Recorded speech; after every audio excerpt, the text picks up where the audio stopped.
Hello, good morning students. In the last class we have discussed to start the control and coordination. We are discussing the chapter control and coordination. In this chapter we have discussed what is the need of control and coordination in animals. Okay, in the previous class we have discussed what is the need of control and coordination in animals and nervous system. What are the different types of nervous systems are there in human beings or in animals? That is, in the human nervous system is having two parts. That is, we have discussed central nervous system and peripheral nervous system. In the central nervous system, it includes brain and spinal cord. Peripheral nervous system includes brain nerves, or it is also called as cranial nerves and spinal cord nerves. That is 12 pairs of cranial nerves, that is called brain. The nerves which comes from brain is called as cranial nerves. The nerves which comes from spinal cord is called as spinal nerves. That is two different types of nerves are there, that is cranial nerves and spinal nerves. That is peripheral nervous system includes, it consists of cranial nerves and 12 pairs of cranial nerves and 30 pairs of spinal nerves. This is what we have discussed in the previous class. And the central nervous system, as I told you, the central nervous system includes, or it is consists of brain and spinal cord. Brain, which is situated at the cranium, it is situated at the top region or the head region, and it is protected from the skull. It is protected from the skull. We have discussed in the previous class, it is protected from the skull, and the spinal cord, it is protected from the vertebral column. Here in this we have discussed what are the different parts of the brain, that is forebrain, midbrain and hindbrain. And these parts, where it is located, that also we have discussed. And what is forebrain and what are the functions of forebrain, I have told you in the previous class. In this we have discussed the hindbrain and the midbrain functions also, and what are the protective structures of brain, that is cranium and vertebral columns are there. Now we have to start to know what is nerve cell. Okay, ಇದಿಷ್ಟು ಕೂಡ last ಕ್ಲಾಸಲ್ಲಿ ನಾವು discussion ಮಾಡ್ತಾ ಹೋಗಿದ್ವಿ. Brain ಅಂದರೆ ಏನು, peripheral nervous system ಅಂದರೆ ಏನು, ಸೆಂಟ್ರಲ್ ನರ್ವಸ್ ಸಿಸ್ಟಮ್ ಅಂದರೆ ಏನು, ಬ್ರೈನಲ್ಲಿ ಎಷ್ಟು ಪಾರ್ಟ್ಸ್ ಇದ್ದಾವೆ, four brain, mid brain, hind brain. Four brain ಎಲ್ಲಿರುತ್ತೆ, ಮತ್ತು ಬ್ರೈನಿನ ಚಿತ್ರನೂ ಕೂಡ ನಾವು ತೋರಿಸ್ತಾ ಹೋಗಿದ್ವಿ. ಅದರಲ್ಲಿ ಎಲ್ಲೆಲ್ಲಿ ಯಾವ್ಯಾವ ಭಾಗಗಳಿದ್ದಾವೆ ಅಂತಕ್ಕಂಥದ್ದನ್ನು ಕೂಡ ನಾನು ತೋರಿಸ್ತಾ ಹೋಗಿದ್ದೆ. ಇವತ್ತು ನಾವು ನರ್ವ್ ಸೆಲ್ ಅಂದರೆ ಏನಪ್ಪ, what is a nerve cell? It is A longest part. What is nerve cell, or it is called as neuron ಅಂತಾನು ಕರೀತಾ ಹೋಗ್ತೀವಿ. What is nerve cell or neuron? Nerve cell or neuron is the structural and functional unit of nervous system. What is nerve cell or neuron? nerve cell ಅಂದ್ರೂ ಒಂದೇ, neuron ಅಂದ್ರೂ ಒಂದೇ. nerve cell ಅಂದ್ರೆ ಏನು? It is the structural and functional unit of nervous system. And it is the longest cell found in human body. ಮನುಷ್ಯನ ದೇಹದಲ್ಲಿ ಅತಿ ದೊಡ್ಡದಾಗಿರ್ತಕ್ಕಂಥ, ಅತಿ ಉದ್ದವಾಗಿರ್ತಕ್ಕಂಥ ಸೆಲ್ ಅಂತ ಹೇಳಿದ್ರೆ ಅದು ನ್ಯೂರಾನು ಅಥವಾ ನರ್ವ್ ಸೆಲ್ ಅಂತ ಹೇಳ್ತಾ ಹೋಗ್ತೀವಿ. It's reaches up to 1 meter. It's length is reaches up to 1 meter. And this nerve cell is divided into 3 parts. See, this is a simple diagram I will show you here. This is called as a nerve cell. Okay,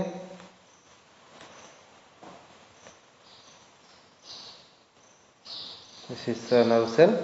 This is a branches is there.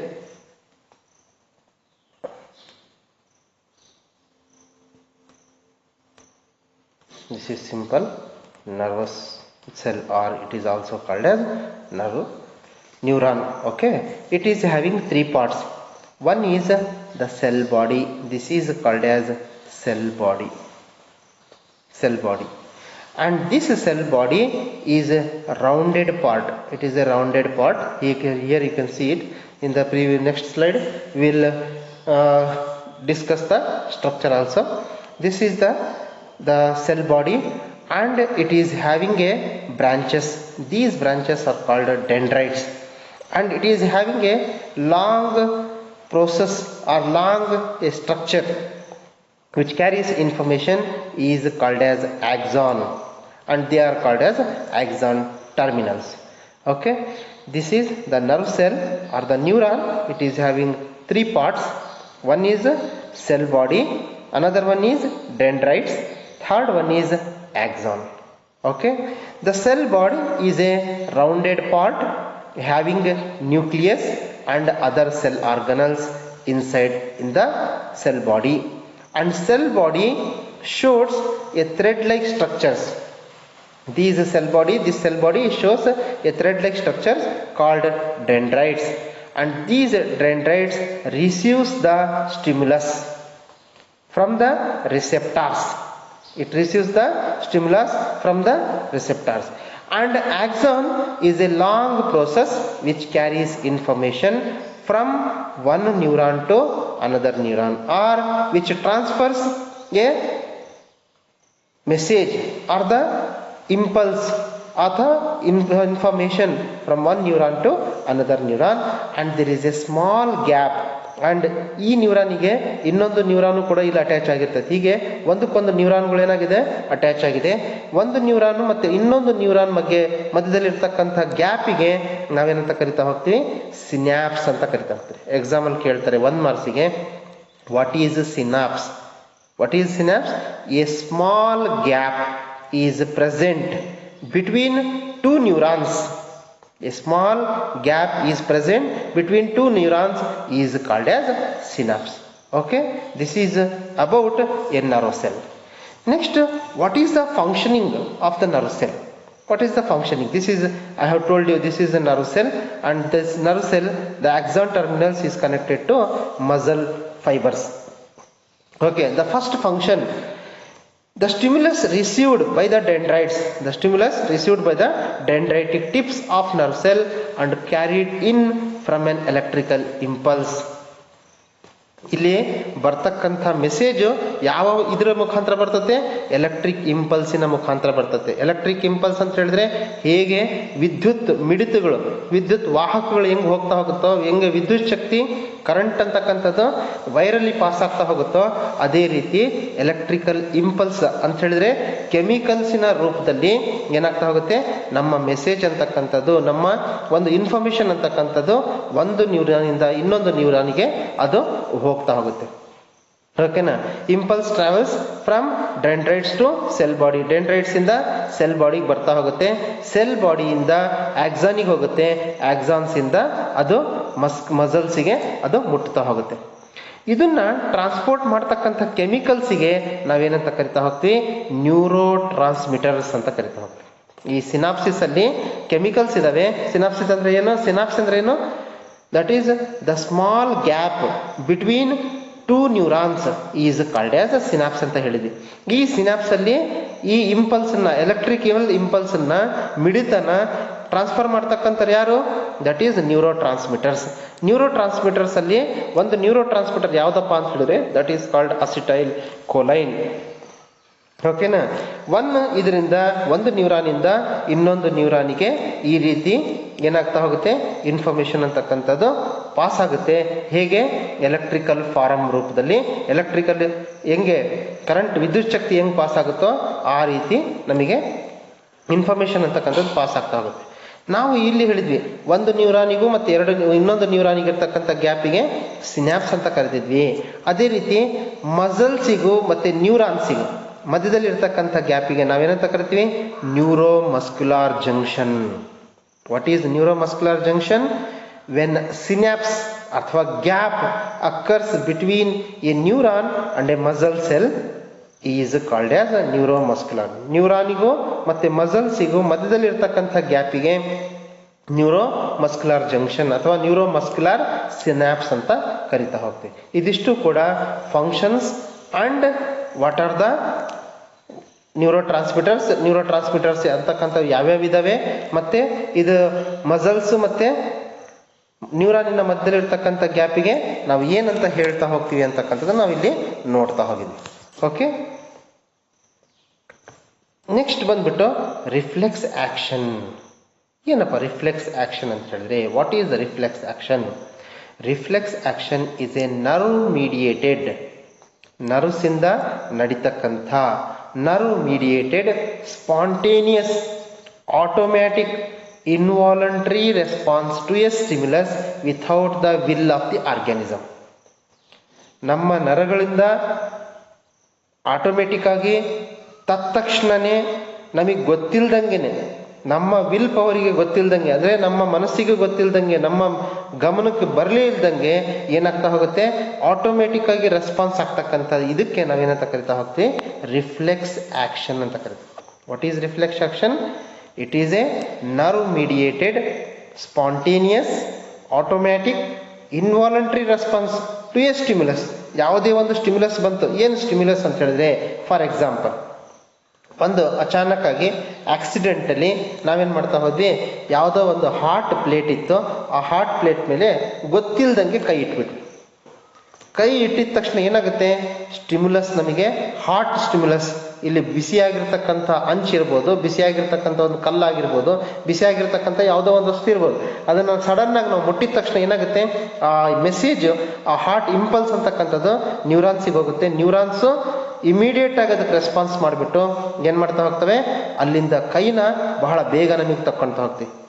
ಓಕೆನಾ, ನಮಗೆ ಕಣ್ಣಿಗೆ ಗೊತ್ತಾಗದ್ರೂ ಕೂಡ ಏನಾಗ್ತದೆ, even ಮಕ್ಕಂಡಿದ್ರು ಕೂಡ ಯಾರಾದ್ರೂ ಬಂದು heart ಏನಾದರೂ ತಗೊಂಡ್ಬಂದು ನಮಗೆ ಮುಟ್ಟಿಸಿದ ತಕ್ಷಣನೇ ನಾವೇನು ಮಾಡ್ತೀವಿ, ಸಡನ್ ಆಗಿ ಎದ್ದು ಕೂತ್ಕೊಂಡ್ಬಿಡ್ತೀವಿ, ಇಲ್ಲ ಸಡನ್ ಆಗಿ ಆ ಭಾಗನ ಅಲ್ಲಿಂದ ಹಿಂದಕ್ಕೆ ಎಳ್ಕೊಳ್ತಾ ಹೋಗುತ್ತೆ. ಅದಕ್ಕೋಸ್ಕರನೇ ರಿಫ್ಲೆಕ್ಸ್ ಆಕ್ಷನ್ ಅನ್ನ spontaneous automatic involuntary response without the will of the organism, ನಮ್ಮ ವಿಲ್ಲಿಗೆ ಬರದೇ ಇದ್ದಂಗೆ ಏನಾಗ್ತಾ ಹೋಗುತ್ತೆ, ಇಮಿಡಿಯೇಟ್ ಆಗಿ ರೆಸ್ಪಾನ್ಸ್ ಮಾಡ್ತಾ ಹೋಗುತ್ತೆ. ಇದನ್ನ ಮಾಡೋದಕ್ಕೆ ಯಾವ ನರ್ವಸ್ ಸಿಸ್ಟಮಿನ ಯಾವ ಪಾರ್ಟ್ ಕೆಲಸ ಮಾಡುತ್ತೆ ಅಂತ ಹೇಳಿದ್ರೆ, ಸ್ಪೈನಲ್ ಕಾರ್ಡ್ ಇದನ್ನ ಮಾಡ್ತಾ ಹೋಗುತ್ತೆ. ಮತ್ತೆ ಅದರ ನರ್ವ್ಸ್, ಪೆರಿಫೆರಲ್ ನರ್ವಸ್ ಸಿಸ್ಟಮ್ ಇಲ್ಲಿರ್ತಕ್ಕಂಥ ಸ್ಪೈನಲ್ ನರ್ವ್ಸ್ ಮತ್ತೆ ಸ್ಪೈನಲ್ ಕಾರ್ಡು ಈ ರಿಫ್ಲೆಕ್ಸ್ ಆಕ್ಷನ್ ಅನ್ನ ಇಮಿಡಿಯೇಟ್ ಆಗಿ ನಮಗೆ ತೋರಿಸ್ತಾ ಹೋಗುತ್ತೆ. ನೆಕ್ಸ್ಟ್ ಬಂದ್ಬಿಟ್ಟು reflex arc. What is the reflex arc? It is the path followed by the reflex action to show a response. For example, here there is a receptors. ಇಲ್ಲಿ receptors ಅಂತಕ್ಕಂಥವಿದೆ. ಓಕೆನಾ, ಈ receptors ಏನು ಮಾಡ್ತಾ ಹೋಗ್ತವೆ, ಇನ್ಫಾರ್ಮೇಶನ್ ಅನ್ನು receive ಮಾಡ್ಕೊಂಡು ನ್ಯೂರಾನ್ಸಿಗೆ, ಒಂದು ನ್ಯೂರಾನಿಗೆ ಕೊಡ್ತತೆ, ಒಂದು ನ್ಯೂರಾನ್ ಇನ್ನೊಂದು ನ್ಯೂರಾನಿಗೆ, ಹೀಗೆ ಸೆನ್ಸರಿ ನ್ಯೂರಾನ್ಸಿಗೆ ಬರ್ತಾ ಹೋಗುತ್ತೆ. ಸೆನ್ಸರಿ ನ್ಯೂರಾನ್ಸಿಂದ ಸ್ಪೈನಲ್ ಕಾರ್ಡಿಗೆ ಬರ್ತಾ ಹೋಗುತ್ತೆ. ಸ್ಪೈನಲ್ ಕಾರ್ಡಲ್ಲಿ ನಮಗೇನಾಗ್ತಾ ಹೋಗುತ್ತೆ, ಇದು ಸೆನ್ಸರಿ ನ್ಯೂರಾನ್ಸು. ಈ ಇಮಿಡಿಯೇಟ್ ಇದಕ್ಕೆ ಏನು ರೆಸ್ಪಾನ್ಸ್ ಮಾಡ್ಬೇಕಂತ ಡಿಸಿಷನ್ ತಗೊಂಡ್ಬಿಟ್ಟು ಸ್ಪೈನಲ್ ಕಾರ್ಡ್ ಮೋಟಾರ್ ನ್ಯೂರಾನ್ಸಿಗೆ ಆ ಮೆಸೇಜನ್ನು ಡಿಸಿಷನ್ ಅನ್ನು ಟ್ರಾನ್ಸ್ಫರ್ ಮಾಡುತ್ತೆ. ಅದು ಸೀದಾ ಎಫೆಕ್ಟಾರಿಗೆ ಬರ್ತಾ ಹೋಗುತ್ತೆ. ಎಫೆಕ್ಟಾರಿಂದ ನಮಗೆ ಸಡನ್ ಆಗಿ ಗೊತ್ತಾಗ್ತಾ ಹೋಗುತ್ತೆ. ಯಾರಾದರೂ ಒಂದು ಪಿನ್ ತಗೊಂಡು ಚುಚ್ಚಿದ ತಕ್ಷಣನೇ ನಮಗೆ ಹಿಂದಕ್ಕೆ ಅಂತಕ್ಕಂಥದ್ದನ್ನ ನಾವು ಹ್ಯಾಂಡನ್ನು ಹಿಂದ್ಗಡೆ ತಗೊಳ್ತಾ ಹೋಗ್ತೀವಿ, ಅಥವಾ ಹಾರ್ಟ್ ಪ್ಲೇಟ್ ಮುಟ್ಟಿದ ತಕ್ಷಣನೇ ಹ್ಯಾಂಡನ್ನು ಹಿಂದಕ್ಕೆ ತಗೊಳ್ತಾ ಹೋಗ್ತೀವಿ. What is the reflex arc? It is the path followed by a reflex action. What is reflex action? ಇಲ್ಲಿ ಹೇಳಿದ್ವಿ ನಾವು. ವಾಟ್ ಈಸ್ ರಿಫ್ಲೆಕ್ಸ್ ಆಕ್ಷನ್ ಅಂದ್ರೆ ಏನು? Reflex action is it is a nerve mediated spontaneous automatic involuntary response to a stimulus without the will of the organism. What is reflex arc? It is the path followed by the reflex action to show a response ಅಂತಕ್ಕಂಥದ್ದು ನಾವು. Next action of nervous tissue. ಹೇಗೆ nervous tissue ಅಂತಕ್ಕಂಥದ್ದು ನಮಗೆ action ಮಾಡ್ತಾ ಹೋಗುತ್ತೆ. ನಾವು ಹೇಳಿದ್ವಿ ನಮಗೆ ಇಂಪಲ್ಸ್ ಅಂತಕ್ಕಂಥದ್ದು, ನರ್ವ್ ಇಂಪಲ್ಸ್ ಅಂತಕ್ಕಂಥದ್ದು ಸೆನ್ಸರಿ ರಿಸೆಪ್ಟಾರ್ಸ್, ಬಹಳಷ್ಟು ರಿಸೆಪ್ಟಾರ್ಸ್ ಇದಾವೆ. ನಾವು ಮೂಗಿಂದ ಏನಾದರೂ ನಾವು ಕೆಟ್ಟ ಸ್ಮೆಲ್ಲನ್ನು ಇನ್ಹೇಲ್ ಮಾಡಿದ ತಕ್ಷಣನೇ ನಾವೇನು ಮಾಡ್ತೇವೆ, ಸಡನ್ ಆಗಿ ರೆಸ್ಪಾನ್ಸ್ ಕೊಡ್ತೀವಿ. ಇದೆಷ್ಟು ಕೆಟ್ಟದಾಗಿದೆಯಪ್ಪ, ಇದು ಸರಿ ಇಲ್ಲ ಅಂತಕ್ಕಂಥದ್ದು. ಇದಕ್ಕೆ ನಮಗೆ ಏನು ಮಾಡ್ತಾ ಹೋಗುತ್ತೆ, ಸಡನ್ ಆಗಿ ಅದು ಡಿಸಿಷನ್ ಗೊತ್ತಾಗ್ತಾ ಹೋಗುತ್ತೆ. ಅದೇ ರೀತಿ ನಾವು ಕೈಯಲ್ಲಿ ಇರ್ತಕ್ಕಂಥದ್ದು ಏನಾದರೂ ಬಿಸಿಯಾಗಿರ್ತಕ್ಕಂಥ ವಸ್ತುಗಳನ್ನು ಏನಾದರೂ ಮುಟ್ಟಿದ ತಕ್ಷಣನೇ ನಮಗೆ ಗೊತ್ತಾಗ್ತಾ ಹೋಗುತ್ತೆ, ಏನಪ್ಪ ಇದು ಬಿಸಿಯಾಗಿರ್ತಕ್ಕಂಥದ್ದು ವಸ್ತುನ ನಾವು ಮುಟ್ಟುಬಿಟ್ಟಿದ್ದೀವಿ ಅಂತ ಹೇಳ್ಬಿಟ್ಟು ಅದಕ್ಕೆ ಸಡನ್ ಆಗಿ ನಮ್ಮ ಗ್ಲ್ಯಾಂಡ್ಸ್ ಆಗಿರ್ಬೋದು, ನಮ್ಮ ಮಸಲ್ಸ್ ಆಗಿರ್ಬೋದು, ಅದಕ್ಕೆ ರೆಸ್ಪಾನ್ಸ್ ಅಂತಕ್ಕಂಥದ್ದನ್ನ ನಾವು ಮಾಡ್ತಾ ಹೋಗ್ತೀವಿ. ಇಲ್ಲಿ ಸ್ವಲ್ಪ ಟೈಮಲ್ಲಿ ಏನು ಮಾಡ್ತಾ ಹೋಗುತ್ತೆ, ಈ ಸ್ಪೈನಲ್ ಕಾರ್ಡಿಗೆ ಅಂತಕ್ಕಂಥದ್ದು ರಿಫ್ಲೆಕ್ಸ್ ಆರ್ಕ್ ಇಂದ ನಮಗೆ ಸಡನ್ ರೆಸ್ಪಾನ್ಸ್ ಅಂತಕ್ಕಂಥದ್ದು ರಿಫ್ಲೆಕ್ಸ್ ಆಕ್ಷನ್ ಇಂದ ನಮಗೆ ಗೊತ್ತಾಗ್ತಾ ಹೋಗುತ್ತೆ ಹೇಗೆ ಇದು ಮೂವ್ಮೆಂಟ್ ಆಗುತ್ತೆ, ಹೇಗೆ ನರ್ವಸ್ ಟಿಶ್ಯೂ ಅಂತಕ್ಕಂಥದ್ದು ಆಕ್ಷನ್ ಮಾಡುತ್ತೆ. ಫಾರ್ ಎಕ್ಸಾಂಪಲ್, ನಾವು ಏನಾದರೂ ಒಂದು ಮೆಸೇಜನ್ನು ತಗೊಂಡಾಗ ಅದೇನು ಮಾಡ್ತಾ ಹೋಗುತ್ತೆ, ಅದು ಆ ಮೆಸೇಜನ್ನು ತಗೊಂಡು ಹೋಗ್ಬಿಟ್ಟು ನಮ್ಮ ಬ್ರೈನಿಗೆ ಕೊಡ್ತಾ ಹೋಗುತ್ತೆ. ಹೇಗೆ ತಗೊಂಡು ಹೋಗಿ ಕೊಡುತ್ತೆ, ಅಥವಾ ಬ್ರೈನಿಂದ ವಾಪಸ್ ಬಂದಿರತಕ್ಕಂಥ ಮೆಸೇಜು ಆ ಮಸಲ್ ಸೆಲ್ಸಿಗೆ, ಮಸಲ್ಸ್ ಅಲ್ಲಿರ್ತಕ್ಕಂಥ ಸೆಲ್ಸು ಯಾವ ರೀತಿ ಅದು ಆಕ್ಷನ್ ಅನ್ನ ತೋರಿಸ್ತವೆ ಅಂತಕ್ಕಂಥದ್ದು. ಇಲ್ಲಿ ಮಸಲ್ಸ್ ಅಲ್ಲಿ ಏನಾಗಿದೆ, ಸೆಲ್ಸ್ ಅಂತಕ್ಕಂಥವಿದೆ. ಆ ಸೆಲ್ಸ್ ಅಲ್ಲಿ ಪ್ರೋಟೀನ್ಸ್ ಇದಾವೆ. ಯಾವ್ಯಾವ ಆ ಪ್ರೋಟೀನ್ಸ್ ಅಂತಕ್ಕಂಥವು ಮಯೋಸಿನ್ ಮತ್ತೆ ಆಕ್ಟಿನ್ ಅಂತಕ್ಕಂಥವು. ಇವೇನ್ ಮಾಡ್ತಾ ಹೋಗ್ತವೆ, ಈ ಮಯೋಸಿನ್ ಮತ್ತೆ ಆಕ್ಟಿನ್ ಅಂತಕ್ಕಂಥವು ತನ್ನ ಆಕಾರನ, ತನ್ನ ಶೇಪನ್ನ ಬದಲಾವಣೆ ಮಾಡ್ಕೊಳ್ತಾವೆ. ಒಂದೊಂದ್ಸರಿ ಹಿಗ್ಗುತ್ತವೆ, ಒಂದ್ಸರಿ ಕುಗ್ಗುತ್ತವೆ. ಯಾವಾಗ ಇವು ಕುಗ್ಗುತ್ತವೋ ಇದು ಕಾಂಟ್ರಾಕ್ಟ್ ಆದ ತಕ್ಷಣನೇ ಸೆಲ್ ಏನಾಗುತ್ತೆ, ಶ್ರಿಂಕ್ ಆಗ್ತಾ ಹೋಗುತ್ತೆ. ಯಾವಾಗ ಇದು ರಿಲ್ಯಾಕ್ಸ್ ಆಗ್ತಾವೋ ಸೆಲ್ ಏನಾಗುತ್ತೆ, ಬಲ್ಜ್ ಆಗ್ತಾ ಹೋಗುತ್ತೆ. ಓಕೆನಾ. ಸಡನ್ ಆಗಿ ನೀವು ಮುಖ ಒಂದೊಂದ್ಸರಿ ನೋಡಿರ್ಬೋದು, ನಾವು ಯಾವಾಗಾದ್ರೂ ಒಂದ್ಸರಿ ನೋಡಿದಾಗ ನಾವು ಈ ಮುಖ ಒಂಥರ ಗಂಟು ಹಾಕದಂಗೆ ಕಾಣ್ತಿರ್ತದೆ. ಯಾಕೆ ಅಂತ ಹೇಳಿದ್ರೆ ಮಸಲ್ ಸೆಲ್ಸ್ ಅಲ್ಲಿ ಮಯೋಸಿನ್ ಮತ್ತೆ ಆಕ್ಟಿನ್ ಅಂತಕ್ಕಂಥ ಪ್ರೋಟೀನ್ಸ್ ಇದಾವೆ. ಇವು ಕಾಂಟ್ರಾಕ್ಷನ್ ಮತ್ತೆ ರಿಲ್ಯಾಕ್ಸೇಷನ್ ಆಗೋದ್ರಿಂದ ಕಾಂಟ್ರಾಕ್ಟಲ್ ಪ್ರೋಟೀನ್ಸ್ ಅಂತ ಕರಿತಾ ಹೋಗ್ತೀವಿ ನಾವು. Due to change their shape of these myosin and actin, the proteins which show the movement by the action. ಓಕೆನಾ. By these the nervous tissue which ನಾವು ಮೊದಲೇ ಹೇಳಿದ್ವಿ, ಈ ಮೆಸೇಜಸ್ ಅಂತಕ್ಕಂಥದ್ದು ಕೆಮಿಕಲ್ಸಿನ ಮುಖಾಂತರ ಹೋಗ್ತಾ ಹೋಗ್ತವೆ. ಆ ಕೆಮಿಕಲ್ಸಿಗೆ ನಾವು ನ್ಯೂರೋ ಟ್ರಾನ್ಸ್ಮಿಟರ್ಸ್ ಅಂತ ಕರಿತಾ ಹೋಗ್ತೀವಿ. ಒಂದು ನ್ಯೂರೋ ಟ್ರಾನ್ಸ್ಮಿಟರ್ ಯಾವುದಪ್ಪ ಅಂತ ಹೇಳಿದ್ರೆ ಅಸ್ಟೈಲ್ ಕೋಲೈನ್ ಅಂತಕ್ಕಂಥದ್ದು ನಾವು ಇಲ್ಲಿ ಹೇಳ್ತಾ ಹೋಗ್ತೀವಿ. ಹಾಗಾದ್ರೆ ಈ ಪ್ಲಾಂಟ್ಸ್ ಅಲ್ಲಿ ಕಂಟ್ರೋಲ್ ಮತ್ತೆ ಕೋಆರ್ಡಿನೇಷನ್ ಅಂತಕ್ಕಂಥದ್ದು ಹೇಗಾಗುತ್ತೆ? ಯಾಕಂತ ಹೇಳಿದ್ರೆ ಪ್ಲಾಂಟ್ಸಿಗೆ ಬ್ರೈನ್ ಇಲ್ಲ, ಸ್ಪೈನಲ್ ಕಾರ್ಡ್ ಇಲ್ಲ, ಅದರಲ್ಲಿ ನರ್ವಸ್ ಸಿಸ್ಟಮೇ ಇಲ್ಲ. ಓಕೆನಾ. ಅದರಲ್ಲಿ ನರ್ವಸ್ ಸಿಸ್ಟಮೇ ಇಲ್ಲ. ಆದರೆ ಅವು ಪ್ಲಾಂಟ್ಸು ಕೂಡ ನಮ್ಮನ್ನ ರೆಸ್ಪಾಂಡ್ ಮಾಡ್ತಾ ಹೋಗುತ್ತೆ. ನೀವು ನೋಡಿರ್ಬೇಕು, ಮೈಮೋಸಾ ಪುಡಿಕಾ ಅಂತಕ್ಕಂಥದ್ದು, ಮುಟ್ಟಿದ್ರೆ ಮುನಿ ಅಂತ ಕರಿತಾ ಹೋಗ್ತೀವಿ. ಆ ಪ್ಲಾಂಟನ್ನ ನೀವು ಹೋಗಿ ಯಾರಾದರೂ ಮುಟ್ಟಿದ ತಕ್ಷಣನೇ ಆ ಪ್ಲಾಂಟ್ ತನ್ನ ಲೀವ್ಸ್ ಅನ್ನು ಹಾಗೇ ಮಡಚ್ಕೊಂಡ್ಬಿಡ್ತದೆ. ಹೇಗಾಗುತ್ತಪ್ಪ, ಇದಕ್ಕೆ ಹೆಂಗ್ ಗೊತ್ತಾಯ್ತು ನಾವು ಮುಟ್ಟಿದೀವಿ ಅಂತ ಹೇಳ್ಬಿಟ್ಟು? ಅದಕ್ಕೇನು ಬ್ರೈನ್ ಇದೆಯಾ, ಅದಕ್ಕೇನಾದ್ರೂ ಸ್ಪೈನಲ್ ಕಾರ್ಡ್ ಇದೆಯಾ, ಅದಕ್ಕೆ ತಲೆ ಇದೆಯಾ, ಅದಕ್ಕೆ ಬುದ್ಧಿ ಇದೆಯಾ?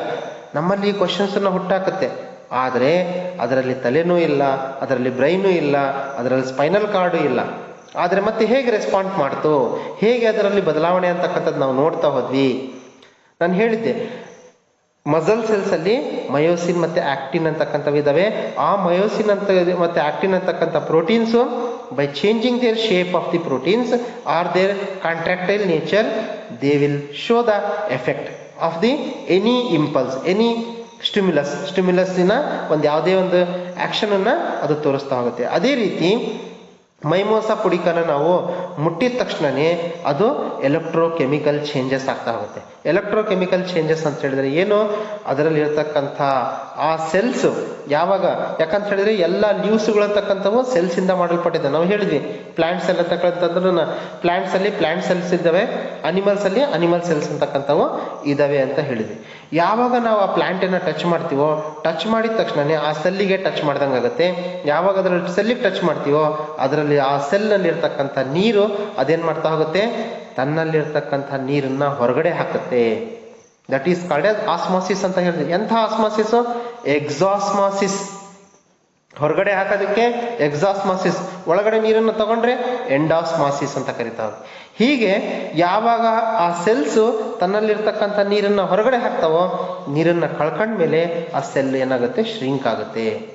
ಇದಕ್ಕೆ ಬೆಸ್ಟ್ ಎಕ್ಸಾಂಪಲ್ ಅಂತ ಹೇಳಿದ್ರೆ ನೀವು ನೋಡಿರ್ಬೇಕು, ಏನೋ ದ್ರಾಕ್ಷಿ ಅಂತಕ್ಕಂಥದ್ದು. ನಾವು ಮನೇಲಿ ದ್ರಾಕ್ಷಿ ತಂದಿರ್ತೀವಿ. ಆ ದ್ರಾಕ್ಷಿ ತಗೊಂಡು ಹೋಗ್ಬಿಟ್ಟು ನೀವು ಏನ್ ಮಾಡ್ರಿ, ಬಿಸಿಲಲ್ಲಿ ಇಡ್ರಿ. 1 ದಿವಸ 2 ದಿವಸ ಬಿಸಿಲಲ್ಲಿ ಅದನ್ನ ಒಂದು ತಟ್ಟೆಯಲ್ಲಿ ಇಟ್ರೆ ಏನಾಗುತ್ತೆ, ಒಂದು 3-4 ದಿವಸ ಆದ್ಮೇಲೆ ಅದೆಲ್ಲ ದ್ರಾಕ್ಷಿ ಎಲ್ಲ ಏನಾಗುತ್ತೆ, ಅದರಲ್ಲಿರ್ತಕ್ಕಂಥ ನೀರೆಲ್ಲ ಆವಿಯಾಗಿ ಹೊರಗಡೆ ಹೋಗಿ ದ್ರಾಕ್ಷಿ ಎಲ್ಲ ಒಂಥರ ರಿಂಕಲ್ ಆಗಿರ್ತದೆ. ಅದಕ್ಕೆ ನಾವು ಒಣ ದ್ರಾಕ್ಷಿ ಅಂತ ಕರಿತೇವೆ. That is the process of exosmosis. ಈ ರೀತಿ ಆಗೋದ್ರಿಂದ ಹಿಂಗೆ ಒಂದಕ್ಕೊಂದು ಸೆಲ್ಸ್ ಮೈಮೋಸಾ ಪುಡಿಕದಲ್ಲಿ ತನ್ನಲ್ಲಿರ್ತಕ್ಕಂಥ ಸೆಲ್ಸ್ ಅಲ್ಲಿ ಇರ್ತಕ್ಕಂಥ ನೀರನ್ನ ಎಕ್ಸಾಸ್ಮಾಸಿಸ್ ರೂಪದಲ್ಲಿ ಕಳ್ಕೊಂಡಾಗ ಆ ಸೆಲ್ ಏನಾಗುತ್ತೆ, ಶ್ರಿಂಕ್ ಆಗ್ಬಿಟ್ಟು ತನ್ನ ಎಲ್ಲ ಲೀವ್ಸ್ ಅನ್ನ ಮಡಚ್ಕೊಂಡ್ಬಿಡ್ತದೆ. ಒಂದ್ ಸ್ವಲ್ಪ ತಾದ್ಮೇಲೆ ಮತ್ತೆ ಎಂಡಾಸ್ಮಾಸಿಸ್ ಆಗಿ ಪರಿಸರದಲ್ಲಿ ಇರ್ತಕ್ಕಂಥ ಅಥವಾ ರೂಟ್ಸ್ ಇಂದ ಬಂದಿರತಕ್ಕಂಥ ನೀರನ್ನ ಮತ್ತೆ ಹೀರ್ಕೊಂಡು ಎಂಡಾಸ್ಮಾಸಿಸ್ ಆಗಿ ಮತ್ತೆ ಆ ಎಲೆಗಳು ಅಂತಕ್ಕಂಥವು ಅರಳ್ಕೊಳ್ತಾ ಹೋಗ್ತವೆ. ಇದು ದಟ್ ಈಸ್ ದ ಕೋಆರ್ಡಿನೇಷನ್ ಅಂತಕ್ಕಂಥದ್ದು. ಇದರಲ್ಲಿ ಪ್ಲಾಂಟ್ಸ್ ಅಲ್ಲಿ ಅಂತಕ್ಕಂಥದ್ದು ಆಗ್ತಾ ಇರ್ತಕ್ಕಂಥದ್ದು. ಅದೇ ರೀತಿ plants also shows movement. Plants ಕೂಡ ಮೂಮೆಂಟ್ ತೋರಿಸ್ತಾ ಹೋಗ್ತವೆ. ಹೇಗಪ್ಪ ಪ್ಲಾಂಟ್ಸ್ ಮೂಮೆಂಟ್ ತೋರಿಸ್ತಾ ಹೋಗುತ್ತೆ? ಎಲ್ಲಿ ಬೆಳಕಿದೆಯೋ ಆ ಬೆಳಕಿನ ಕಡೆ ಏನಾಗ್ತಾ ಹೋಗ್ತವೆ, ತನ್ನ ಕಾಂಡ ಅಂತಕ್ಕಂಥದ್ದು ಬೆಳಕಂತಾ ಹೋಗುತ್ತೆ. ಇದು ಕೂಡ ಮೂಮೆಂಟ್. ಓಕೆನಾ? ಅದೇ ರೀತಿ ನೀವು ಬಳ್ಳಿಗಳನ್ನ ನೋಡ್ಕೊಂಡಿರ್ಬೇಕು. ಬಳ್ಳಿಯಲ್ಲಿ ಅಲ್ಲಲ್ಲಿ ಮಧ್ಯದಲ್ಲಿ ಏನಾಗಿರ್ತವೆ, ಸಣ್ಣ ಸಣ್ಣ ಒಂಥರ ಸ್ಪ್ರಿಂಗ್ ಟೈಪ್ ರಿಂಗ್ಸ್ ತರ ಇರ್ತವೆ. ಹೀರೆಕಾಯಿ ಬಳ್ಳಿ ಆಗಿರ್ಬೋದು, ಅವರೆಕಾಯಿ ಬಳ್ಳಿ ಆಗಿರ್ಬೋದು, ಇವೆಲ್ಲ ಬಳ್ಳಿಗಳನ್ನ ನೀವು ನೋಡಿದಾಗ ಅದರಲ್ಲಿ ಏನಾಗಿರ್ತವೆ, ಸಣ್ಣ ಸಣ್ಣ ಒಂದು ಗ್ರೋತ್ ಅಂತಕ್ಕಂಥ ಸಣ್ಣ ಸಣ್ಣ ಒಂದು ಉದ್ದ ಬಂದಿರತಕ್ಕಂಥ ಒಂಥರ ಸ್ಟೆಮ್ ತರ ಇರ್ತಕ್ಕಂಥದ್ದು ಇದು ಕಾಣ್ತಾ ಹೋಗುತ್ತೆ. ಅದಕ್ಕೆ ಪಕ್ಕದಲ್ಲಿ ಏನಾದ್ರೂ ಒಂದು ಕಡ್ಡಿನೋ ಅಥವಾ ಒಂದು ಮರನೋ ಒಂದು ಯಾವ್ದಾದ್ರು ಒಂದು ಗೂಟನೋ ಏನಾದ್ರೂ ಸಿಕ್ತಪ್ಪ ಅಂತ ಹೇಳಿದ್ರೆ ಅವೇನ್ ಮಾಡ್ತಾ ಹೋಗ್ತವೆ, it starts growing fastly and it coils. These are called as tendrils ಅಂತ ಕರಿತಾ ಹೋಗ್ತೀವಿ. ಅಂದ್ರೆ ಯಾವ್ದಾದ್ರೂ ಅದಕ್ಕೆ ಸಪೋರ್ಟಿಗೆ ಏನಾದ್ರೂ ಸಿಕ್ತಪ್ಪ ಅಂದ್ರೆ ಅದನ್ನ ಸುತ್ತರ್ಕೊಳ್ಳೋದಕ್ಕೆ ಅದು ಹೆಲ್ಪ್ ಮಾಡ್ತಾ ಹೋಗುತ್ತೆ. They are called as tendrils ಅಂತ ನಾವು ಇಲ್ಲಿ ನೋಡ್ತಾ ಹೋಗ್ತೀವಿ. ಅದೇ ರೀತಿ ಪ್ಲಾಂಟ್ಸ್ ಸ್ಟಿಮ್ಯುಲಸ್ಸಿನ ಮೇಲೆ ವೇರಿಯಸ್ ಟೈಪ್ಸ್ ಆಫ್ ಮೂವ್ಮೆಂಟ್ ಅಂತಕ್ಕಂಥ ತೋರಿಸ್ತಾ ಹೋಗುತ್ತೆ. Light is a stimulus. ಓಕೆನಾ? Light is a stimulus. ಏನಪ್ಪ ಸ್ಟಿಮ್ಯುಲಸ್? ಎಲ್ಲಿ ಬೆಳಕು ಬೀಳ್ತಾ ಇದೆಯೋ ಅಲ್ಲಿ ಬೆಳಕಿನ ಕಡೆ ನೀವು ಒಂದು ಪಾಟಲ್ಲಿ ಒಂದು ಮರ ತಗೊಂಡ್ಬಿಟ್ಟು ಮನೇಲಿ ತಗೊಂಡೋಗಿಡ್ರಿ, ಒಂದು ಕಿಟಕಿ ಪಕ್ಕದಾಗ ಇಡ್ರಿ. ಕಿಟಕಿ ಹತ್ರ ಇಡಬೇಡ್ರಿ, ಒಂದು ಕಿಟಕಿ ಪಕ್ಕದಾಗ ಇಡ್ರಿ. ಆದ್ರೆ ಆ ಇಟ್ಟಿದ್ಮೇಲೆ ಒಂದು 8 ದಿವಸ ಆದ್ಮೇಲೆ ಅಥವಾ ಒಂದು ತಿಂಗಳಾದ್ಮೇಲೆ ನೀವು ನೋಡಿದಾಗ ಆ ಕಾಂಡ ಅಂತಕ್ಕಂಥದ್ದು ನೇರವಾಗಿ ಬೆಳೆಯೋದಿಲ್ಲ, ಅದು ಕಿಟಕಿಯ ಕಡೆ ಬೆಳೀತಾ ಇರ್ತದೆ. ಕಿಟಕಿನ ಓಪನ್ ಇಟ್ಟಿರ್ಬೇಕು. ಯಾಕಂತ ಹೇಳಿದ್ರೆ ಕಿಟಕಿನ ಮುಖಾಂತರ ಬೆಳಕು ಬರ್ತಾ ಇರಬೇಕು. ಆ ಬೆಳಕನ್ನ ನೋಡ್ಕೊಂಡ್ಬಿಟ್ಟು, ಯಾಕಂದ್ರೆ ಅದಕ್ಕೆ ಬೆಳಕು ಬೇಕು, ಬೆಳಕಿದ್ರೆ ತನ್ನ ಆಹಾರನ ತಯಾರು ಮಾಡ್ಕೊಳತ್ತೆ. ಹಾಗಾಗ್ಬಿಟ್ಟು ಇಂಥ ಲೈಟಿನ ಸ್ಟಿಮ್ಯುಲಸ್ನ ಮುಖಾಂತರ ಏನಾಗ್ತಿದೆ, ಸ್ಟೆಮ್ ಅಂತಕ್ಕಂಥದ್ದು ಬೆಳವಣಿಗೆ ಆಗ್ತಿದೆ ಟುವರ್ಡ್ಸ್ ಲೈಟ್ ಅಥವಾ ಅವೇ ಫ್ರಮ್ ಲೈಟ್ ಅಂತಕ್ಕಂಥದ್ದನ್ನ ನಾವು ಕರಿತಾ ಹೋಗ್ತೀವಿ. This process is called as phototropism. Photo ಅಂದ್ರೆ ಲೈಟ್, ಟ್ರೋಪಿಸಮ್ ಅಂದ್ರೆ ಮೂಮೆಂಟ್. ಬೆಳಕಿನ ಕಡೆ the light is a stimulant and plants stems move towards a light. This is called as phototropism. If stem is a positively geotrophic, ಯಾಕಂತ ಹೇಳಿದ್ರೆ ಅದು ಲೈಟಿನ ಕಡೆ ಹೋಗ್ತಾ ಇದೆ. ಅದೇ ರೂಟ್ಸ್ ಅನ್ನ ತಗೊಂಡ್ರೆ ರೂಟ್ಸ್ ಈಸ್ ನೆಗೆಟಿವ್ಲಿ ಫೋಟೋಟ್ರೋಫಿಕ್. ಯಾಕಂತ ಹೇಳಿದ್ರೆ ಬೆಳಕಿನ ಕಡೆ ಅವು ಹೋಗೋದಿಲ್ಲ, ಬೆಳಕನ್ನ ಬಿಟ್ಟು ಅದೇನಾಗ್ತಾ ಹೋಗ್ತವೆ, ರೂಟ್ಸ್ ಭೂಮಿಯ ಕಡೆ ಹೋಗ್ತಿರ್ತವೆ. ಅಂದ್ರೆ ಅವೇ from the light, negatively phototrophic. ಇನ್ನೊಂದು geotropism. Gravity is also a stimulus. ನೀವು ಯಾವತ್ತಾದ್ರೂ ನೋಡಿದ್ರೆ ಬೇರುಗಳು ಮೇಲ್ಗಡೆ ಬೆಳ್ಕೊಂಡಿರೋದು ಇಲ್ಲ, ಬೇರುಗಳು ಯಾವತ್ತೂ ಕೂಡ ಭೂಮಿಯ ಕಡೆ, ಗುರುತ್ವಾಕರ್ಷಣ ಬಲ ಇದೆ, ಜಿಯೋಟ್ರೋಪಿಸಮ್ ಅಂತ ಕರಿತೀವಿ. ಗ್ರಾವಿಟಿ ಎಲ್ಲಿದೆಯೋ ಅದ್ರ ಕಡೆ ಅವು ಬೆಳೀತಾ ಹೋಗ್ತವೆ. ಮೂವ್ ಟುವರ್ಡ್ಸ್ ಎ ಗ್ರಾವಿಟಿ ಅಥವಾ move towards earth away from the light. So roots is positively geotrophic and shoot is negatively geotrophic. ಅದೇ ರೀತಿ ಇನ್ನೊಂದು ಟ್ರೋಪಿಸಮ್ ಇದೆ, ಹೈಡ್ರೋಟ್ರೋಪಿಸಮ್ ಅಂತ ಕರಿತೀವಿ. Hydro means water. Water is a stimulus and plants move towards or away from the water. ಓಕೆನಾ? Root is positively hydrotropic and stem is negatively hydrotropic. ಅದೇ ರೀತಿ chemotropism ಅಂತ ಇದು ಇಷ್ಟು ನಾವು discussion. Chemotropism means chemical is also a stimulus. Pollen tube ಅಂತ ಹೇಳಿದ್ರೆ ನೀವು ನೋಡಿರ್ಬೇಕು, ಫ್ಲವರ್ ಹಿಂಗಿದೆಯಪ್ಪ ಅಂತ ಹೇಳಿದ್ರೆ ಈ ರೀತಿ ಫ್ಲವರ್ ಅಂತ ಕರಿತಾ ಹೋಗ್ತೀವಿ. ಈ ಫ್ಲವರ್ ಅಲ್ಲಿ ಇಲ್ಲೆಲ್ಲ ಪೋಲನ್ ಟ್ಯೂಬ್ಸ್ ಇದಾವೆ, ಇದು ಆಂಥರ್ಸ್ ಇದಾವೆ. ಈ ಆಂಥರ್ಸ್ ಇಲ್ಲಿರ್ತಕ್ಕಂಥ ಇದು ಪೋಲನ್ ಗ್ರೈನ್ಸ್ ಏನಾಗ್ತವೆ, ಹಾರ್ಕೊಂಡು ಹೋಗ್ಬಿಟ್ಟು ಸ್ಟಿಗ್ಮಾದ ಮೇಲೆ ಬೀಳುತ್ತೆ. ಸ್ಟಿಗ್ಮಾದ ಮೇಲೆ ಬಿದ್ದಾಗ ಏನಾಗುತ್ತೆ, ಪೋಲನ್ ಟ್ಯೂಬ್ ಫಾರ್ಮೇಶನ್ ಆಗುತ್ತೆ. ಓಕೆನಾ? ಜರ್ಮಿನೇಷನ್ ಟ್ಯೂಬ್ ಅಂತ ಕರಿತಾ ಹೋಗ್ತೀವಿ. ಪೋಲನ್ ಟ್ಯೂಬ್ ಫಾರ್ಮೇಶನ್ ಆಗುತ್ತೆ. ಈ ಪೋಲನ್ ಟ್ಯೂಬ್ ಯಾವ ಕಡೆ ಹೋಗ್ತಾ ಇದೆ, ಓವರಿ ಕಡೆ ಹೋಗ್ತಾ ಇದೆ. That is called as towards chemical. Chemical is A stimulus and this pollen tube shows a chemotropism while entering the ovule. ಹೋಗೋ ಕಡೆ ಏನಾಗ್ತಿದೆ, ಅದು ಕೆಮಿಕಲ್ ನ ಹುಡುಕೊಂಡು ಆ ಓವಿಲ್ನ ಕಡೆ ಅದು ಹುಡುಕೊಂಡು ಹೋಗ್ತಾ ಇದೆ. This is also called as a chemotropism. ಇದಿಷ್ಟು ಕೂಡ 4 ಡಿಫರೆಂಟ್ ಟೈಪ್ಸ್ ಆಫ್ ಫೋಟೋಟ್ರೋಪಿಸಮ್ ಅಂತಕ್ಕಂಥ ಟ್ರೋಪಿಸಮ್ ಅಂತಕ್ಕಂಥ ನೋಡೋಣ. Next chemical coordination. ಈ ಕೆಮಿಕಲ್ ಕೋಆರ್ಡಿನೇಷನ್ ಅಂತ ಹೇಳಿದಾಗ ಈ ನರ್ವಸ್ ಸಿಸ್ಟಮ್ ಅಂತಕ್ಕಂಥದ್ದು ಯಾವಾಗಲೂ ಕೂಡ ಪ್ರತಿಯೊಂದು ಸೆಲ್ಲಿಗೂ ಕೂಡ ಅದು ಮಾನಿಟರಿಂಗ್ ಮಾಡೋಕ್ಕಾಗೋದಿಲ್ಲ. ನರ್ವಸ್ ಸಿಸ್ಟಮ್ ಅಂತಕ್ಕಂಥದ್ದು ಪ್ರತಿಯೊಂದು ಬಾಡಿಯಲ್ಲಿರ್ತಕ್ಕಂಥ ಬಹಳಷ್ಟು ಸೆಲ್ಸ್ ಇದಾವೆ. ಎಷ್ಟು ಸೆಲ್ಸ್ ಇದಾವೆ ಒಂದು ಹ್ಯೂಮನ್ ಬೀಯಿಂಗ್ಸ್ ಅಲ್ಲಿ ಅಂತ ಹೇಳಿದ್ರೆ, ಪ್ಲಾಂಟ್ ಆಗಿರ್ಬೋದು, ಅನಿಮಲ್ಸ್ ಆಗಿರ್ಬೋದು, ಬಹಳಷ್ಟು ಸೆಲ್ಸ್ ಇದೆ.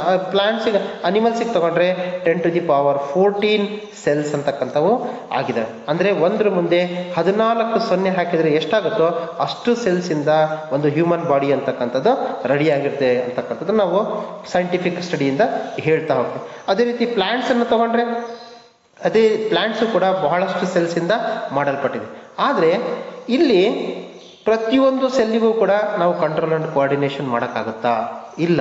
ಕಂಟ್ರೋಲ್ ಮತ್ತು ಕೋಆರ್ಡಿನೇಷನ್ ಮಾಡಿದಾಗಲೂ ಕೂಡ ಆ ನರ್ವಸ್ ಸಿಸ್ಟಮಿಗೂ ಕೂಡ ಒಂದು ರೆಸ್ಟ್ ಅಂತಕ್ಕಂಥದ್ದು ಬೇಕಾಗಿರ್ತದೆ. ಯಾಕಂದರೆ ನೆಕ್ಸ್ಟ್ ಇದಕ್ಕೆ ರೆಸ್ಪಾಂಡ್ ಮಾಡೋದಕ್ಕೆ ಅದು ಮತ್ತೆ ರೆಡಿ ಆಗಬೇಕಾಗಿರ್ತದೆ. ಹಾಗಾಗ್ಬಿಟ್ಟು ಪ್ರತಿಯೊಂದು ಸೆಲ್ಲು ಕೂಡ ಅದರ ಕೆಲಸ ಸರಿಯಾಗಿ ಮಾಡಲಿಕ್ಕೆ ಏನು ಮಾಡ್ತಾ ಹೋಗ್ತವೆ, ಈ ನರ್ವಸ್ ಸಿಸ್ಟಮ್ ಅಂತಕ್ಕಂಥದ್ದು it secretes some chemicals, some messengers. These are called as chemical messengers. ಅದು ಏನು ಮಾಡ್ತಾ ಹೋಗ್ತವೆ, ಸ್ವಲ್ಪ ರಾಸಾಯನಿಕಗಳನ್ನ ಅದು ಉತ್ಪತ್ತಿ ಮಾಡಿಬಿಟ್ಟು ಬಿಡ್ತಾ ಹೋಗ್ತವೆ. ಫಾರ್ ಎಕ್ಸಾಂಪಲ್ ಅವನ್ನ ನಾವೇನಂತ ಕರಿತಾ ಹೋಗ್ತೀವಿ, ಹಾರ್ಮೋನ್ಸ್ ಅಂತ ಕರಿತಾ ಹೋಗ್ತೀವಿ. ಇವೆಲ್ಲ ಹಾರ್ಮೋನ್ಸ್ ಅಂತಕ್ಕಂಥವು they are chemical messengers and which are secreted by endocrine glands and released directly into the blood. Animals ಅಲ್ಲಿ ತಗೊಂಡ್ರೆ ಹಾರ್ಮೋನ್ಸ್ ಅಂತಕ್ಕಂಥ ಉತ್ಪತ್ತಿ ಆಗ್ತವೆ. ಯಾವುದರಿಂದ? ಎಂಡೋಕ್ರೈನ್ ಗ್ಲ್ಯಾಂಡ್ ಇಂದ. ಆ ಎಂಡೋಕ್ರೈನ್ ಗ್ಲ್ಯಾಂಡ್ಗಳು ಯಾವ್ಯಾವ ಅಂತ ಹೇಳ್ಬಿಟ್ಟು ನಾನು ಮುಂದಿನ ಸ್ಲೈಡಲ್ಲಿ ನಮಗೆ ಹೇಳ್ತಾ ಹೋಗ್ತೀನಿ. ಆ ಎಂಡೋಕ್ರೈನ್ ಗ್ಲ್ಯಾಂಡ್ ಇಂದ ಎಲ್ಲಿ ಸೆಕ್ರೆಟ್ ಆಗ್ತವೆ? ಡೈರೆಕ್ಟ್ ಆಗಿ ಬ್ಲಡ್ಗೆ ಸೆಕ್ರೆಟ್ ಆಗ್ತವೆ. ಬ್ಲಡ್ ಎಲ್ಲ ಸೆಲ್ಸಿಗೆ ಹೋಗ್ಬಿಟ್ಟು ಮುಟ್ತಾ ಇದೆ. ಆ ಹಾರ್ಮೋನ್ಸ್ಗಳು ಹೋಗ್ಬಿಟ್ಟು ಕರೆಕ್ಟ್ ಆ ಸೆಲ್ಸಿಗೆ ಕೂಡ ಮುಟ್ತಾ ಹೋಗುತ್ತೆ. ಮುಟ್ಬಿಟ್ಟು ಅಲ್ಲಿ ಅವರ ಎಫೆಕ್ಟ್ ಅಂತಕ್ಕಂಥದನ್ನ ಅವರು ತೋರಿಸ್ತಾ ಹೋಗ್ತಾರೆ.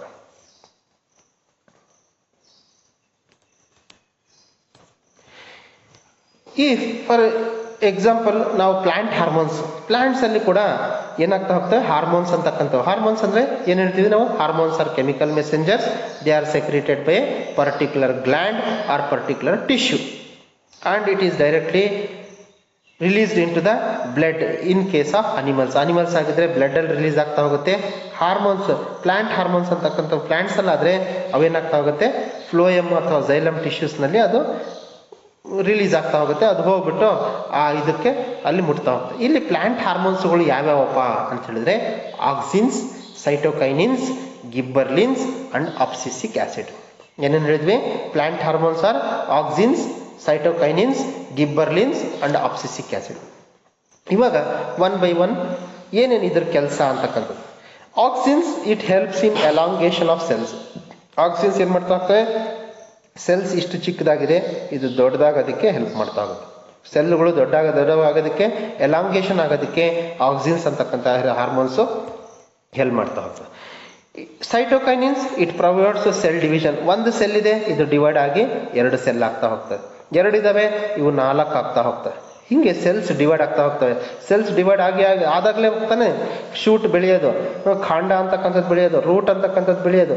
ಈ ರೀತಿ ಇವು ಗಿಡ ಮರಗಳು ಬೆಳೆಯೋದಕ್ಕೆ ಈ ಹಾರ್ಮೋನ್ ಅಂತಕ್ಕಂಥದ್ದು ಬೆಳೆದಿದ್ದಾದ್ಮೇಲೆ ಈ ಸೆಲ್ಸ್ ಅಂತಕ್ಕಂಥವು ಎಲಾಂಗ್ ಆಗೋದಕ್ಕೆ ಈ ಸೈಟೋಕೈನಿನ್ಸ್ ಮತ್ತೆ ಆಕ್ಸಿನ್ಸ್ ಅಂತಕ್ಕಂಥವು ಹೆಲ್ಪ್ ಮಾಡ್ತಾ ಹೋಗ್ತವೆ. And gibberellins it helps in the growth of plant in length. ಎಷ್ಟು ಲೆಂತ್ ಅದು ಬೆಳಿಬೇಕು ಅಂತಕ್ಕಂಥದ್ದು ಗಿಬ್ಬರ್ಲಿನ್ಸ್ ಹೆಲ್ಪ್ ಮಾಡ್ತಾ ಹೋಗುತ್ತೆ. ಗಿಬ್ಬರ್ಲಿನ್ಸ್ ಕಡಿಮೆ ಆಯ್ತಪ್ಪ ಅಂದ್ರೆ ಪ್ಲಾಂಟ್ ಲೆಂತ್ ಏನಾಗುತ್ತೆ, ಕಡಿಮೆ ಆಗ್ತಾ ಹೋಗುತ್ತೆ. ಗಿಬ್ಬರ್ಲಿನ್ಸ್ ಜಾಸ್ತಿ ಆಯ್ತಪ್ಪ ಅಂತ ಹೇಳಿದ್ರೆ ಪ್ಲಾಂಟ್ ಲೆಂತ್ ಕೂಡ ಜಾಸ್ತಿ ಆಗ್ತಾ ಹೋಗುತ್ತೆ. ದೆನ್ ಅಬ್ಸಿಸಿಕ್ ಆಸಿಡ್ ಅಂತಕ್ಕಂಥದ್ದು it inhibits the growth and it also induces dormancy. Abscisic acid ಅಂತಕ್ಕಂಥದ್ದು ಏನ್ ಮಾಡ್ತಾ ಹೋಗುತ್ತೆ, ಗ್ರೋತ್ ನ ಇನ್ಹಿಬಿಟ್ ಮಾಡುತ್ತೆ, ಬೆಳೆಯೋದನ್ನ ಇನ್ಹಿಬಿಟ್ ಮಾಡ್ತಾ ಹೋಗುತ್ತೆ. ಮತ್ತೆ ಇಟ್ ಇಂಡ್ಯೂಸಸ್ ಡಾರ್ಮೆನ್ಸಿ ಅಂದ್ರೆ ಅದರಲ್ಲಿ ಇರ್ತಕ್ಕಂಥ ಸೀಡು ಅಥವಾ ಅದು ಪ್ಲಾಂಟ್ ಅಂತಕ್ಕಂಥದ್ದು ಬಹಳ ದಿವಸದವರೆಗೂ ಎಷ್ಟು ವರ್ಷಗಳಾದ್ರೂ ಕೂಡ ಇದೇ ರೀತಿ ಇರ್ಬೇಕು, ಆ ರೀತಿ ಇದು ಹೆಲ್ಪ್ ಮಾಡ್ತಾ. ಅಂದ್ರೆ ಅಬ್ಸಿಸಿಕ್ ಆಸಿಡ್ ಜಾಸ್ತಿ ಆಯ್ತಪ್ಪ ಅಂದ್ರೆ ಏನಾಗ್ತಾ ಹೋಗುತ್ತೆ, ಪ್ಲಾಂಟಿನ ಗ್ರೋತ್ ಚೆನ್ನಾಗಿ ಆಗೋದಿಲ್ಲ, ಅದರ ಬೆಳವಣಿಗೆ ಅಂತಕ್ಕಂಥದ್ದು ಕರೆಕ್ಟಾಗಿ ಆಗೋದಿಲ್ಲ. ಅದಕ್ಕೆ ಅದರ ಬೆಳವಣಿಗೆ ಚೆನ್ನಾಗಿ ಆಗ್ಬೇಕಂತ ಹೇಳಿದ್ರೆ ಪ್ಲಾಂಟ್ಸ್ ಅಲ್ಲಿ ಗಿಬ್ಬರ್ಲಿನ್ಸ್ ಅಂತಕ್ಕಂಥವು ಹೆಚ್ಚಾಗಿ ಉತ್ಪತ್ತಿ ಆಗ್ತಾ ಹೋಗುತ್ತೆ. ಇದಿಷ್ಟು ಕೂಡ ನಾವು ಪ್ಲಾಂಟ್ ಹಾರ್ಮೋನ್ಸ್. ಅದೇ ರೀತಿ ಅನಿಮಲ್ ಹಾರ್ಮೋನ್ಸ್, ಓಕೆನಾ. Animal hormones are secreted by endocrine glands ಅಂತ. ಯಾವ್ಯಾವಪ್ಪ ಎಂಡೋಕ್ರೈನ್ ಗ್ಲ್ಯಾಂಡ್ಸ್? ಒಂದು ಪೀನಿಯಲ್ ಗ್ಲ್ಯಾಂಡ್ ಎಲ್ಲಿರ್ತದೆ, ಬ್ರೈನ್ ಒಳಗಡೆ ಇರ್ತದೆ. ಹೈಪೋಥ್ಯಾಲಮಸ್ ಇದು ಕೂಡ ಬ್ರೈನಲ್ಲಿ ಇರ್ತದೆ. ಪಿಟ್ಯೂಟರಿ ಗ್ಲ್ಯಾಂಡ್ ಇದು ಕೂಡ ಬ್ರೈನಲ್ಲಿ ಇರ್ತಾ ಹೋಗುತ್ತೆ. ಥೈರಾಯ್ಡ್ ಗ್ಲ್ಯಾಂಡ್ ಗಂಟ್ಲ ಹತ್ರ ಇರ್ತಾ ಹೋಗುತ್ತೆ. ಪ್ಯಾರಾಥೈರಾಯ್ಡ್ ಗ್ಲ್ಯಾಂಡ್ ಅದು ಕೂಡ ಗಂಟ್ಲ ಹತ್ರ ಇರ್ತಾ ಹೋಗುತ್ತೆ, ಇವೆರಡೂ ಕೂಡ. ಮತ್ತೆ ಥೈಮಸ್ ಅಂತಕ್ಕಂಥದ್ದು ನಮ್ಮ ಶ್ವಾಸಕೋಶದ ಸ್ವಲ್ಪ ಮೇಲ್ಗಡೆ ಇರ್ತಾ ಹೋಗುತ್ತೆ. ಅದೇ ರೀತಿ ಅಡ್ರಿನಲ್ ಗ್ಲ್ಯಾಂಡ್ ಇದೆಲ್ಲಿರ್ತದೆ, ಕಿಡ್ನಿಯ ಮೇಲ್ಗಡೆ ಇರ್ತಾ ಹೋಗ್ತದೆ, ಓಕೆನಾ. ಅದೇ ರೀತಿ ಪ್ಯಾಂಕ್ರಿಯಾಸ್ ಅಂತಕ್ಕಂಥದ್ದು ಕಿಡ್ನಿ ಹತ್ರ ಎಲ್ಲ ಇರೋದು, ಹೊಟ್ಟೆ ಒಳಗಡೆ ಇಲ್ಲಿ ಪ್ಯಾಂಕ್ರಿಯಾಸ್ ಅಂತಕ್ಕಂಥದ್ದು ಹೊರತಾ ಹೋಗುತ್ತೆ. ಅದೇ ರೀತಿ ಓವರೀಸ್, ಇದು ಯಾವುದು ಗರ್ಲ್ಸ್ ಅಥವಾ ನಾವು ಫೀಮೇಲ್ಸ್ ಅಲ್ಲಿ ನೋಡಿದಾಗ ಓವರೀಸ್ ಅಂತಕ್ಕಂಥದ್ದು ನಾವು ಇಲ್ಲಿ ನೋಡ್ತಾ ಹೋಗಿ, ಇದು ಏನು ಪಾಯಿಂಟ್ ಇದೆಯಲ್ಲ that is called as ovary ಅಂತ ಹೇಳ್ತಾ ಹೋಗ್ತೀವಿ. ಅದೇ ರೀತಿ ಮೇಲ್ಸ್ ಅಲ್ಲಾದ್ರೆ ಟೆಸ್ಟಿಸ್ ಅಂತಕ್ಕಂಥವು, ಇದಿಷ್ಟು ಕೂಡ ಎಂಡೋಕ್ರೈನ್ ಗ್ಲ್ಯಾಂಡ್ಸ್ ಅಂತ ಕರಿತಾ ಹೋಗ್ತೀವಿ. ಇವಾಗ 1 by 1 ನಾವು ಸ್ಟಡಿ ಮಾಡ್ತಾ ಹೋಗೋಣ. ಫಸ್ಟ್ ಒನ್ ನಾವು ಹೈಪೋಥಾಲಮಸ್ ಅನ್ನು ತಗೊಳ್ತಾ ಹೋಗ್ತೀನಿ, ಓಕೆನಾ. It is situated in brain, ಇದು ಏನಾಗಿದೆ ಬ್ರೈನ್ ಒಳಗಡೆ ಇದೆ. And it releases some hormones and control the secretions of pituitary gland. Some factors ಅಂತಾನು ಕರಿತಾ ಹೋಗ್ತೀವಿ, ಸಮ್ ಹಾರ್ಮೋನ್ಸ್ ಅಥವಾ ಸಮ್ ಕೆಮಿಕಲ್ಸ್. ಯಾರನ್ನ ಕಂಟ್ರೋಲ್ ಮಾಡುತ್ತೆ, ಪಿಟ್ಯೂಟರಿ ಗ್ಲ್ಯಾಂಡ್ ಅನ್ನ ಕಂಟ್ರೋಲ್ ಮಾಡೋದಕ್ಕೆ ಇದು ಹೈಪೋಥಾಲಮಸ್ ಕೆಲಸ ಮಾಡ್ತಾ ಹೋಗುತ್ತೆ. ನೆಕ್ಸ್ಟ್ ಬಂದ್ಬಿಟ್ಟು pituitary gland. Pituitary gland is also situated in the brain. Pituitary gland ಕೂಡ ಬ್ರೈನ್ ಅಲ್ಲಿ ಇದೆ. ಬ್ರೈನ್ ಅಲ್ಲಿ ಇರ್ತಕ್ಕಂಥ ಪಿಟ್ಯೂಟರಿ ಗ್ಲ್ಯಾಂಡ್ ಅನ್ನೇ ಅದು ಹೆಂಗ್ ಕೆಲಸ ಮಾಡಬೇಕು, ಎಷ್ಟು ಮಾಡಬಾರ್ದು ಅಂತಕ್ಕಂಥದ್ದು ಯಾರು ಕಂಟ್ರೋಲ್ ಮಾಡ್ತಿದ್ದಾರೆ, ಹೈಪೋಥಾಲಮಸ್ ಅವ್ರ ಪಕ್ಕದಾಗಿರ್ತಕ್ಕಂಥ. ಇದನ್ನ ಪಿಟ್ಯೂಟರಿ ಗ್ಲ್ಯಾಂಡ್ ಅನ್ನು ನಾವು ಮಾಸ್ಟರ್ ಗ್ಲ್ಯಾಂಡ್ ಅಂತ ಕರಿತಾ ಹೋಗ್ತೀವಿ. ಯಾಕಂತ ಹೇಳಿದ್ರೆ it secretions control other endocrine glands, ಬೇರೆ ಎಂಡೋಕ್ರೈನ್ ಗ್ಲ್ಯಾಂಡ್ಸ್ ಅನ್ನ ಕಂಟ್ರೋಲ್ ಮಾಡ್ತಾ ಹೋಗುತ್ತೆ. ಇದು ಯಾವುದು ಪಿಟ್ಯೂಟರಿ ಗ್ಲ್ಯಾಂಡ್ ಅಂತಕ್ಕಂಥದ್ದು. ಮತ್ತೆ ಅವು ಹೆಂಗ್ ಕೆಲಸ ಮಾಡ್ಬೇಕಂತದ್ದು ಪೂರ್ತಿ ಕೂಡ ಈ ಪಿಟ್ಯೂಟರಿ ಗ್ಲ್ಯಾಂಡ್ ಮಾಡ್ತಾ ಹೋಗುತ್ತೆ. ಅದಕ್ಕೋಸ್ಕರ ಇದಕ್ಕೆ ಮಾಸ್ಟರ್ ಗ್ಲ್ಯಾಂಡ್ ಅಂತ ಕರಿತಾ ಹೋಗ್ತೀವಿ. ಎಲ್ಲರನ್ನು ಕಂಟ್ರೋಲ್ ಮಾಡ್ತಕ್ಕಂಥದ್ದು, ಓವರೀಸು, ಟೆಸ್ಟೀಸು, ಪ್ಯಾಂಕ್ರಿಯಾಸು, ಅಡ್ರಿನಲ್ ಗ್ಲ್ಯಾಂಡ್ ಇವೆಲ್ಲವನ್ನು ಕಂಟ್ರೋಲ್ ಮಾಡ್ತಕ್ಕಂಥ ಯಾರು, ಪಿಟ್ಯೂಟರಿ ಗ್ಲ್ಯಾಂಡ್ ಅಂತ. ಅದೇ ರೀತಿ ಇನ್ನೊಂದು ಗ್ಲ್ಯಾಂಡ್ ಇದೆ, pineal gland. It is also situated in a brain and it secretes melatonin hormone.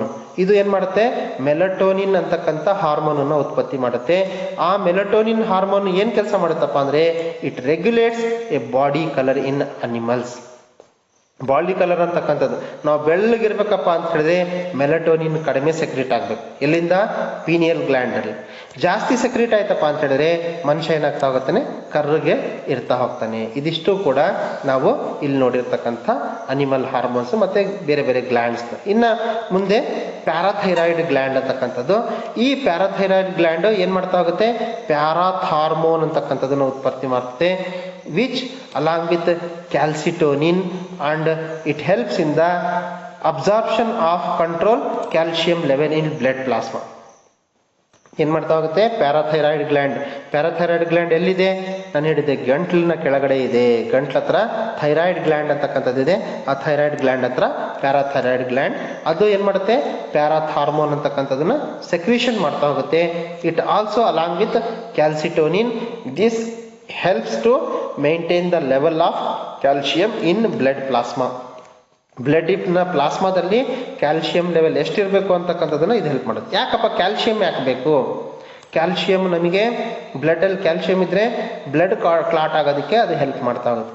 Calcium ಕಡಿಮೆ ಇತ್ತಪ್ಪ ಅಂತ ಹೇಳಿದ್ರೆ ಬ್ಲಡ್ ಕ್ಲಾಟ್ ಆಗೋದಿಲ್ಲ, ಅಂದ್ರೆ ರಕ್ತ ಹೆಪ್ಪುಗಟ್ಟೋದಿಲ್ಲ. ಅಂದ್ರೆ ಎಲ್ಲಾದ್ರೂ ನಮಗೆ ಕೈ ಏನಾದ್ರೂ ಕೊಯ್ತಪ್ಪ ಅಂತ ಹೇಳಿದ್ರೆ ರಕ್ತ ಸುಮ್ಮನೆ ಸೋರ್ತಾನೇ ಇರ್ತದೆ. ರಕ್ತ ಹೆಪ್ಪುಗಟ್ಟಲಿಲ್ಲ ಅಂದ್ರೆ ಅದು ರಕ್ತ ಸ್ಟಾಪ್ ಆಗೋದಿಲ್ಲ.